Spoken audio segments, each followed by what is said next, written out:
Everyone has interests, hobbies, or passions, some more interesting than others. For Teemu Kaunismaki, it's magic. My name is Teemu Kaunismaki. I am 21 years old. I'm from Reno, Nevada. I work at Impossible's Mag Shop and Theater. And what I do here is I teach. I'm a salesman. I also perform for birthday parties and shows and open mic nights. I pretty much do everything around the shop. So how I started on magic, I was 11 years old. I took some graduation money I got after graduating 8th grade, bought a magic kit, learned all the magic in that, which was about 340 tricks. Then got some lessons from an older magician named Merlinsky in Reno. Unfortunately, he became ill with vertigo. That's how I met Just Impossible, which is the owner of Impossibles. I started taking lessons from him, and then he kind of took me under his wing and brought me into the shop, and I've just been doing it ever since. So I've been doing magic for about 10 years now. Teemu has performed many high-profile gigs in the Reno area, including ones for the U.S. Army, Reno Gazette-Journal, and the city's mayor, Hillary Sheevey. So my favorite magic tricks to perform, there's different settings. Usually stage, I love like a straitjacket or Rubik's Cube. As the one that took me the longest and the hardest, it probably was Rubik's Cube. It took because I had to learn how to solve it before I could do anything else. So that took me 2 weeks to be able to solve it. And then after that, it was just getting the speed down. So it took me like another 2 weeks to get my solving down to under a minute.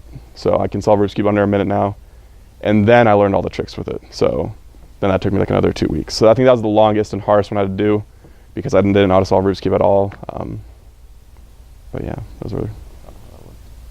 So something that went wrong while I was performing. I was performing for a birthday party, for a kid's birthday party. And there's this trick I used to do, don't do it anymore, but it's called the Indian needle swallow. And essentially what it is I bring somebody up on stage, I give them a flashlight, and I show them the sewing needles that I have. And I swallow, I think I swallowed 20. I swallow 20 needles, and then I swallow a piece of thread. And I have the person check my mouth and everything, make sure that there's no needles like hiding somewhere, and that there's actually no needles in my mouth. And then I take that piece of thread, I grab it, and I pull them all out, and they're all connected. Well, this one time I was on stage, and the woman was up there. The woman that was up there with me, I was pulling the needles out, and while I was pulling them out, she couldn't believe it, so she grabbed my face while that was happening, which happened to make me lose one needle, which then I swallowed. Gone to the emergency room pretty quick. Doctors tell me they have to send me to a surgical unit. And finally, the needle reached a point where it wasn't going to puncture anything, so the doctor let me go. I returned for an x-ray a week later to make sure it was gone, and it was completely gone.